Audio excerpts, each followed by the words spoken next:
pode ser retomado nesta quarta-feira o julgamento de 2 recursos que tratam da mesma matéria.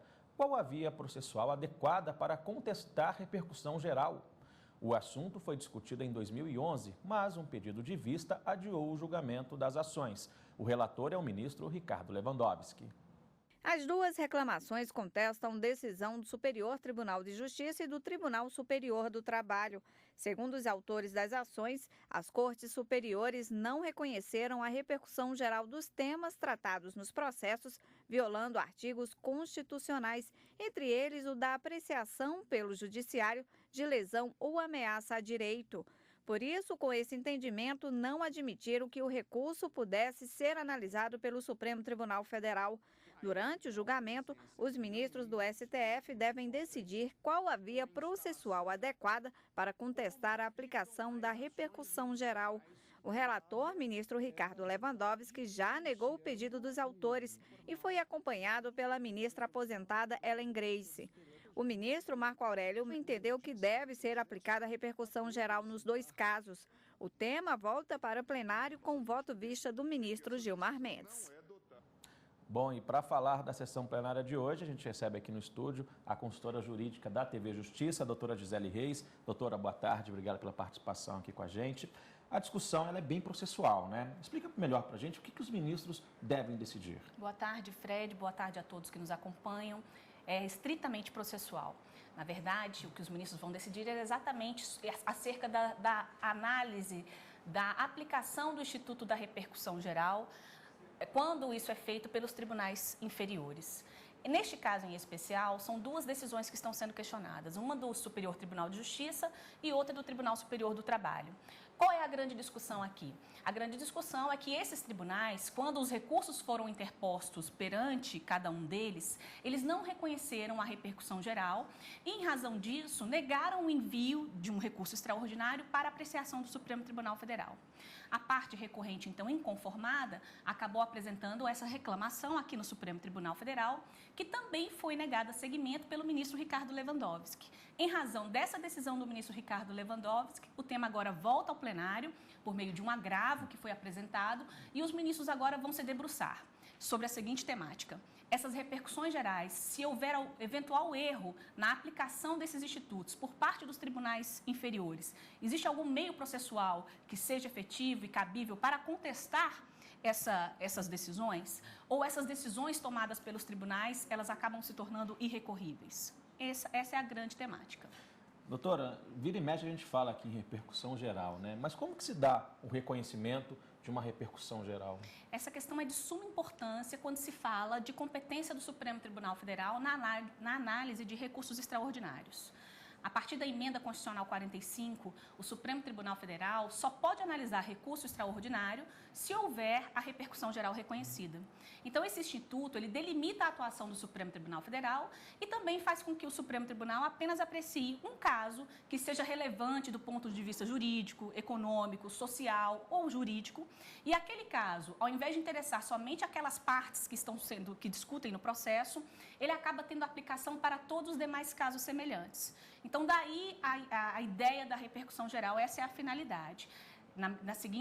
A consequência direta é que aquela decisão do Supremo, ela vai ser aplicada não só naquele caso específico, como para todos os demais que tratem da mesma controvérsia.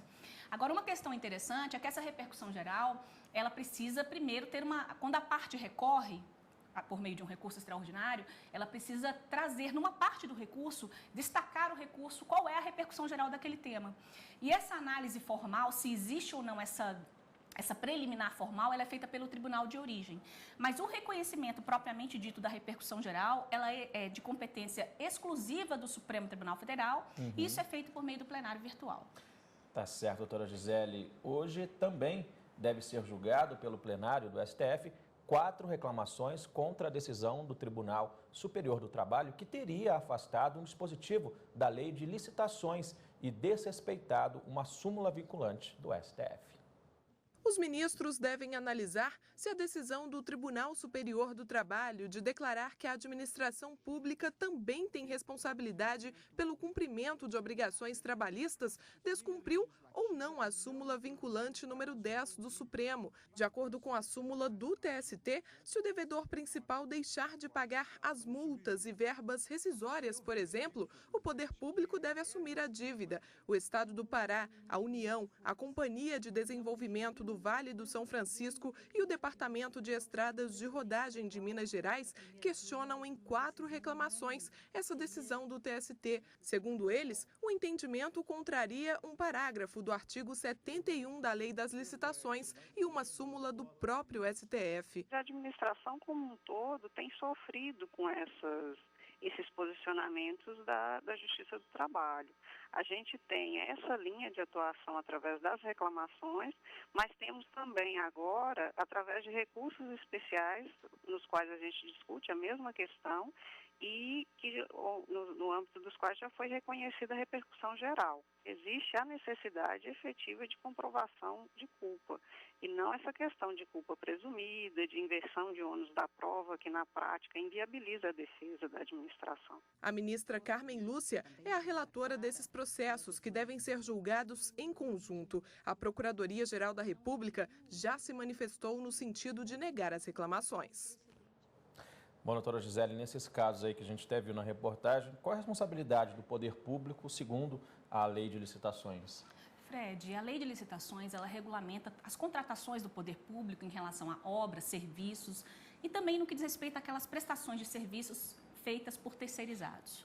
Então, é a própria lei de licitações que estabelecem as regras a serem observadas nestes casos. Um dos dispositivos da lei de licitações estabelece que aquele que é contratado pelo poder público para prestar um serviço público, ele é responsável pelas obrigações fiscais, trabalhistas, etc. De tal forma que a própria lei exclui qualquer responsabilidade da administração pública quanto ao inadimplemento de verbas trabalhistas que sejam decorrentes desse contrato de trabalho estabelecido entre o contratado e o terceirizado propriamente dito. Então, de acordo com a lei de licitações, não existe responsabilização do poder público. No entanto, a Justiça Trabalhista, ela vinha entendendo que essa responsabilização, a depender do caso concreto, ela pode existir. Ou seja, há situações em que o poder público, sim, chegou a ser responsabilizado diante do inadimplemento daquele que foi contratado pelo poder público, que acabou não pagando as verbas rescisórias. E a Justiça do Trabalho entendeu que essa responsabilidade do poder público seria subsidiária e não solidária. Bom, já que a senhora tratou nesse ponto, qual a diferença entre a responsabilidade solidária e a subsidiária? Quando se está diante de uma responsabilidade solidária, todos os devedores são igualmente responsáveis pelo débito.